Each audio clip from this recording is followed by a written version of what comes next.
How I get sick like that, just that quick. Oh my God. Oh gosh. I didn't come to play today. I'm sorry. I didn't come to make a video. I'm sick. I gotta make some excuse. Oh my gosh, I'm sick. Gotta make some excuse. What's up, people? It's your man, Urban Lover, reporting live direct from the Urban Mobile. Oh boy. Well, I thought they was extinct, but them daggone Raptors just found a way to come back and bite you in the butt. That's all I can say. Let's talk about the bad first. LeBron looked gas. I'm just going to keep it real. LeBron looked gas. It didn't look like the explosive LeBron we seen in the last, 8 games? He looked the gas in the last 4 minutes. He just couldn't get up. He made a couple crucial turnovers. Him and Kuzma made a couple crucial turnovers towards the end. But the biggest thing was that Toronto was getting whatever they want. So I'm not going to put all the blame on LeBron because I'm just saying the blame as is towards the end when we had a chance to win the game. They made a lot of crucial turnovers. Him and LeBron. LeBron going to the paint, missing layups, got his stuff blocked. Kuzma, turning the ball over, taking shots, just wasn't hitting nothing. Then towards the end, he hit 2 big threes. Got them before instead of them actually attacking the basket. And I think what it is, Toronto got into their head because here's the thing. Toronto was getting whatever they want inside the paint. Toronto ran a zone where the Lakers couldn't penetrate. They just couldn't penetrate. That's why I say that you got to run set plays. And the Lakers looked like they were at the beginning of the season. They really wanted to run those set plays.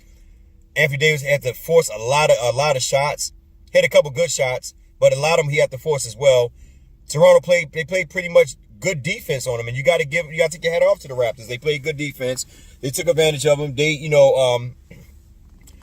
not scared of LeBron, because and I can say Casey, but I would say him too because when the Toronto used to play against the Cleveland Cavaliers, they had that fear-monger thing that fear thing attacked in their mind that they could never beat LeBron. DeMar DeRozan was one of them. But, with the new coach, the new squad, and Kawhi Leonard helping these guys win a championship, even with Kawhi gone, God, let's be honest, the dude Siakam, he's cooking it dry, baby. You got to look at his footwork. He's greasy, man. Siakam is greasy as hell. You couldn't keep up with him, man, like a snake. It's just Siakam, Then VanVleet, he was doing whatever he want, man. God, he was getting all these shots off and all that. Penetrating, kicking it out. He was doing all that. Then the little skinny guy reminded me of me when I was younger. What's his name? Licker. Oh my God, them 3 guys, man, they were doing what they wanted. Then they were moving the ball around. They were knocking down shots, and they really were hungry, man. The Lakers just looked. I don't know what to call it, but the Lakers just didn't play up to par, defensive wise or offensive wise. They were forcing shots. Then on top of that, like I said, really no ball movement. The ball, basically was in LeBron James' hand the whole time. That's why he wound up getting, not the whole time, but like 80% of the time. That's why he had like 15 assists. And there's no problem with that. I have no problem with that because in reality, the first half, we looked good. Just the second half, man, we just came out flat. Usually the second half, we come out, tighten up our defense. We were ranked the number 1 defense in the NBA at this particular time before we met the Toronto Raptors to take our second L. And the thing is that if I was the coach, Daniels had a good game. Cook, like he had a subpar game. Other thing about Cook, he just couldn't nobody really stay in front of Vanderbilt, whatever, VanVleet or they could not stand in front of that guy. They just couldn't stand in front of him. Yeah, I'm sorry. I'm a little upset. I'm being disrespectful with the names. I know, Raptor fans. Please forgive me. Please forgive me. You know what I mean? But Siakam, Vanderbilt, and freaking Bootlicker, man, they was doing their thing, man. I got to give my hats off to those guys. I can't say the name on my channel because I don't want people to go look at your channel and be like, damn, you guys are nice. Number 43 and whatever the other 2 numbers is, I don't freaking know. But anyway, they're looking good. I got to give my hat off to them and give respect for where respect is due. But we looked terrible. We got outcoached. Daniels came in, hit a couple big shots, and me personally did it. Danny Green didn't really do nothing. He only took 5 shots. I would have, be honest with you, I would have kept Daniel in.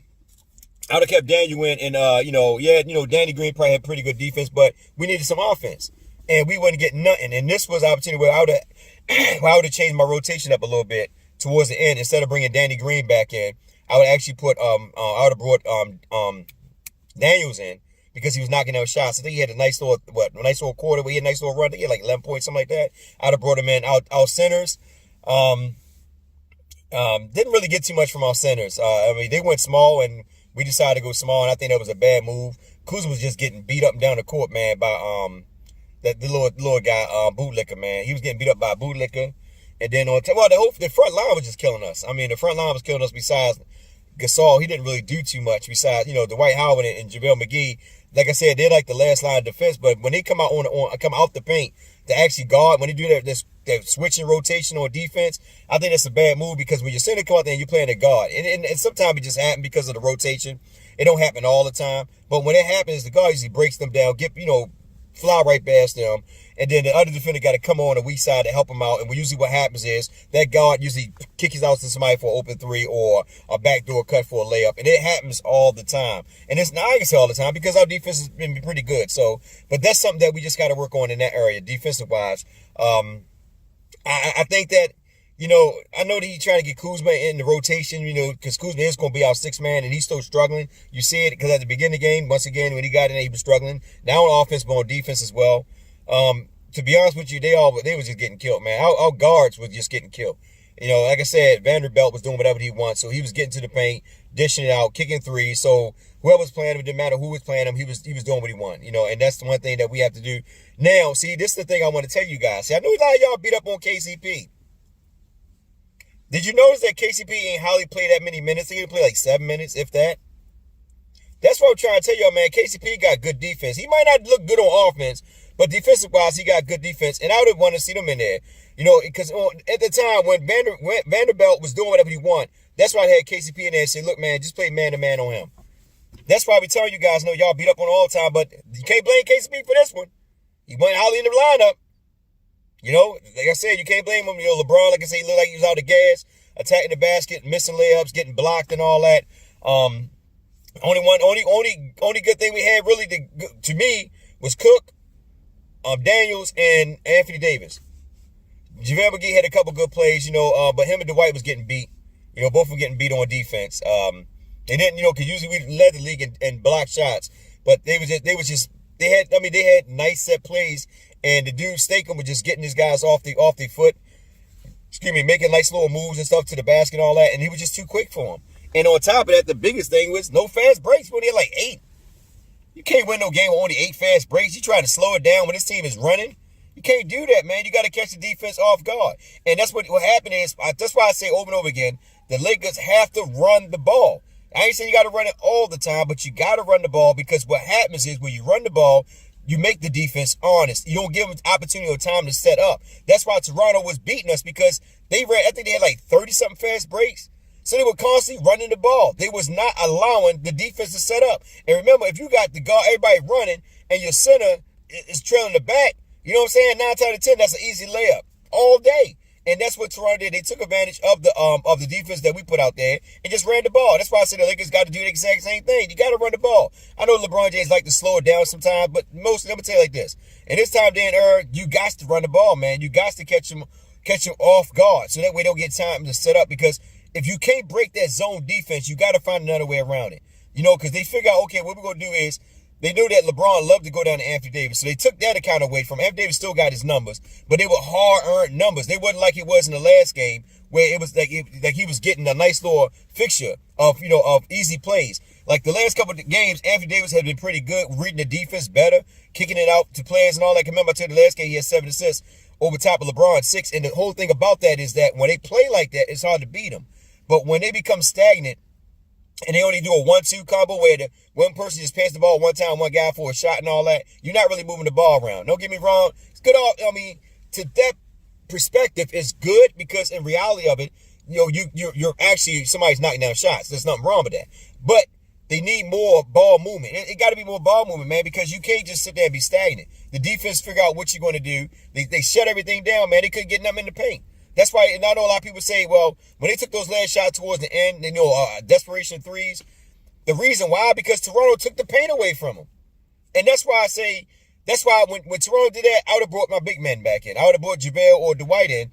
And what I would did is I would try to get some lobs going or something, because Anthony Davis, don't get me wrong, it's okay for him to play center. But if you only got, you had Anthony Davis, Danny Green, Bradley, Kuzma, and LeBron.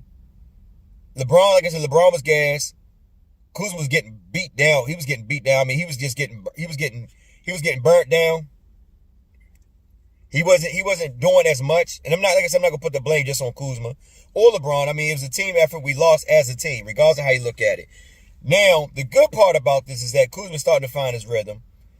We seen some of Daniel. You know, he looked pretty good. Ain't too much good to really talk about, man. I mean, I'm just gonna keep it real. I mean, what can you say? I mean, we took an L. That's okay. We get back up. We fight again and get another streak going. It's all good, man. I mean, the only sad part is that we got beat by a team that didn't have one of their star players. But I'm be honest with you. I'm not going to name that dude's name whose wrist and hands is messed up. I'm Lowry. But anyway, I mean, to me, he's not really a star. I think Siakam is the star of that team, man. You can see that last year when he was in the finals, you know, when they were playing the Warriors, man. Siakam was doing his thing and leading up to the finals. And as the coach said, you know, he going to give him the green light. He can do whatever he want on the floor. That's what you want to hear, man. You know, when you got a player that good, man, you give him the green light. That's their future star. Lowry already out the door, man. Vanderbilt is better than Lowry. I can say Lowry name because to me he's not all that. I know a lot of people like him, but I think Vanderbilt better. That's just me. Vanderbilt, man, he a feisty little dude, man. He can play his ball off, man. I like dude the last couple of years I watched him. You know what I mean? But I'm not gonna say his name. I can say the ones that don't mean nothing. I can say their name because it don't matter. But yeah, I mean, like I said, it's a loss for us. You know, we had a 7-game winning streak. It's still cool. We are 7-2. It's not that bad. You know, the world ain't over yet. You know what I'm saying? We have a chance to get back on track and get things going again. But the Lakers gotta get into a rotation of you know what they're gonna do like when it comes to like towards the end. Because like I said, the main thing is that towards the end, I definitely would have had Daniels in there, and I would set Danny Green down. And also I'd have had KCP somewhere in the lineup to actually just focus on playing Vanderbilt, man, to shut him down, man, because you need somebody physical on that dude, man. You got to put a physical dude on him. Now, don't get me wrong. KCP to me and Avery Bradley are the two physicalest guards we got when it comes to defense. I'd have had KCP on there. I know y'all want to hear that about KCP, but KCP played pretty good defense, man. Y'all can say what y'all want. But you got to take your hat off, man. Like I said, if KCP was there, it'd been a different story. If LeBron James just scored 9 points, it'd have been a different story. Because I think LeBron averaged like 24. So he only, scored 13, I think. And you know what I'm saying? He was like 5 for 15. Bad night for LeBron. And to be honest with you, if I was LeBron, you know what I mean? Because LeBron came back in, like when we came back in, LeBron forced a lot of plays that led to them scoring. I think LeBron should just just went with the flow of the offense and just say, you know what, this is not my night tonight. I'm just going to get everybody else involved. Because he was doing that at first. You know what I mean? You know, like I say, he dropped 15 assists. Some nights you ain't going to have it. Some nights you're not going to drop 20-something points. But that's why you went out and got all those shooters. So based on nights that you are not performing, these guys going to step up. And that's what I'm saying. Like, the dude Daniel should have got more time. Kuzma, like I say, he found his rhythm towards the end, but he also hurt us on defense. And not just him, LeBron also as well. You know, LeBron, I mean, goddamn, everybody. I ain't gonna keep it real. You know, let's be real with it. You know what I'm saying? Everybody, even our centers look good. Our guards didn't look good. We just got tore up and down the floor by the Raptors. And we gotta take a hat off to Toronto Raptors. Not a bad team. Remember, they only had Kawhi and Danny Green. Mostly on those two guys left. And at the end of the day, they still had Ibaka. Well, Ibaka wasn't there tonight, but they still got almost the same nucleus, whatever that word is. They still got the same amount of players. And the thing about it is you got to keep in mind that they're on the East. And remember, before Kawhi came in, they were winning 50-something games. They won the division one time. So they're not a bad team. You know what I mean? That was the challenge for the Lakers to see where we were at. In reality of it, we still could have beat Toronto, but we beat ourselves. We allowed Toronto to get whatever they want on offense and on defense, and we didn't take advantage of nothing. You know what I'm saying? We didn't take advantage of nothing. They just got on fast breaks, man, left us. Like we were just gas. And that's the thing that you got to do. Hey, Magic, get your tail out. I don't know where you at, but Magic, you better get down there, talk to Genie, and get them guys there. Remember you said you want guys to have 30% lean or all that fat, lose the fat? Well, them guys need to get there, and they need to get in shape to be up and ready to run up down that daggone court. You know what I mean? Because that's the whole point. You got to run. If you don't run, you're going to lose a lot of them games. You can't just run set offense because when you run set offense, really half-court set offense, because you're not really running offense. There was no backdoor cuts, no pick and rolls, no screens. There wasn't really too much of nothing. You know, a couple plays you see Bradley just break people down and just fed it to Anthony Davis. That's just a regular tactic playground play. There was no actual play on that. So they got to get into a rhythm of using better play calling to take advantage of teams. You know what I'm saying? And I know a lot of people say, well, Frank is a good coach. You got 2 stars on your team, man. The same that's said about Steve Kerr. You know what I mean? When you got 4 or 5 stars on your team, you can hide in the shadows. You won't really know what this coach is about until you get to see them as they are without all them stars, with just 1 star. Then you see the difference. But anyway, I'm not knocking Frank. You know, it is what it is with him. But I think that he should have changed the rotation up towards the end. I definitely would have had Daniels in front of Danny Green. Based on the fact Danny Green didn't play. And I would have had somewhere I would have rotated KCP and Avery Bradley to make sure that they be physical on freaking Vanderbilt, so Vanderbilt wouldn't be getting off whatever you want to get off. Sometimes you gotta be a little physical. You can't be friendly with these guys. You gotta be physical, man, to get into the head. Once you get into the head, man, you take them off their game, you throw their game off. It's too friendly, man. You gotta attack them. That's where I like KCP at. KCP, he gets into the head. I can't wait till Rondo come back, man. Rondo is the right feisty type of dude for me. He don't play. He get up in their head and talk that crap. Next thing they got there fighting. I don't even say you got to fight, but I can't wait for Rondo to get back. Cause we need somebody that can really move the offense. Don't get me wrong. I like LeBron at the point forward thing, but at this game right here, like I said before, this has been one game where LeBron should have been like, you know what, I ain't got it tonight. Let me just go ahead and feed them guys. We had the game. I mean, we beat them in in the first half, and then on top of that, when we got down with like 100 to 104 or something like that, we was right there. Then we had 2 turnovers. And what happened is, we shot the ball 2 3-pointers. But like I said, what happened is that the Toronto Raptors closed down the middle. They couldn't get in the paint. So they took that away from them because the Lakers also was good in the paint. They took that away from them, didn't give them easy opportunities in the paint, so they had to take jump shots. And that's how Toronto beat them, man. They got outcoached and outplayed. With that being said, it's your man, Urban Love, like, share, subscribe, in the comments, tell what you got to say. I gotta get in here and take a shower real quick because you know why? I don't know, but I gotta take a shower because it's the right thing to do. You know what I mean? Because I need to clean off that loss off my body. I don't want it in my conscience. I need to get rid of it. If I don't get rid of it, I don't know what I might do, but I don't want it in my conscience. You know what I'm saying? Laker, baby. Y'all take care. Be safe out there. Where the mama?